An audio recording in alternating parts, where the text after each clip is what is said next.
Hi hello good evening. ఈరోజు అంటే శనివారం రోజు ఎలా గడిచిపోయిందో అర్థం కాలేదు. మార్నింగ్ నేను త్వరగానే హాఫ్ డే స్కూల్స్ కాబట్టి 8 o'clock కల్లా స్కూల్కి వెళ్ళాల్సి ఉంటుంది.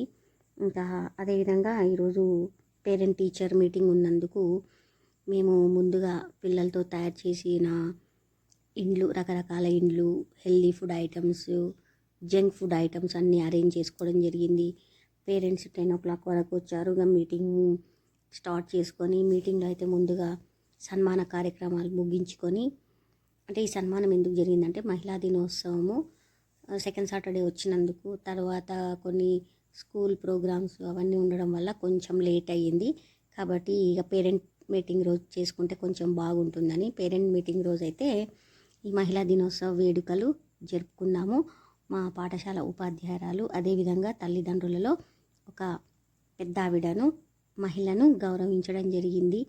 ఇక మీటింగ్లో పిల్లల యొక్క ప్రగతి, పిల్లలు ఎలా చదువుతున్నారు, వాళ్ళ యొక్క ప్రగతిని తల్లిదండ్రుల ముందు ప్రదర్శించడం, పిల్లలు కథలు చెప్పడము, కథలు చదవడము, ఇంగ్లీష్లో మాట్లాడడం, ఇలాంటివన్నీ కార్యక్రమాలు జరిగాయి. ఇక స్కూల్ అయిపోయింది, హాఫ్ డే స్కూల్ అయిపోయింది. నేను ఇంటికి వస్తున్నాను. నేను తాండూరులో దిగగానే అనుకోకుండా మా ఫ్రెండ్ కూడా తాండూరుకు వచ్చింది, అక్కడ కనిపించింది. ఇక అది మా ఫ్రెండ్ వాళ్ళ కూతుర్ని తీసుకొచ్చిందనమాట, ఏదో హాస్పిటల్లో చూపించడానికి. లేదు నువ్వు ఖచ్చితంగా రావాలని చెప్పి తనని ఇంటికైతే తీసుకుని వచ్చాను.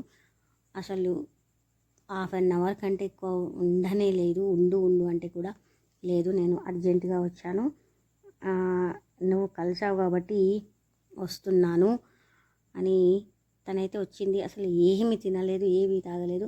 హాఫ్ అన్ అవర్ అసలు 2 నిమిషాల లాగా గడిచిపోయిందనమాట. జస్ట్ ఒక టీ, అది కూడా తాగు అని అన్నందుకు టీ ఒక్కటి తాగి ఇక తనైతే వెళ్తుంది. అసలు తనతో మాట్లాడినట్టు కూడా కాలేదు. అనుకోకుండా కలిసాము. అది నాకు హాఫ్ డే ఉన్నందుకు తను కనిపించింది, లేకపోతే నాకు కనిపించేది కాదు. ఇక ఈరోజైతే మా ఫ్రెండ్ని కలుసుకున్నాను, చాలా హ్యాపీగా ఉంది. కానీ ఎక్కువగా టైం అయితే స్పెండ్ చేయలేకపోయాము, అదొకటే వెలితిగా అనిపించింది.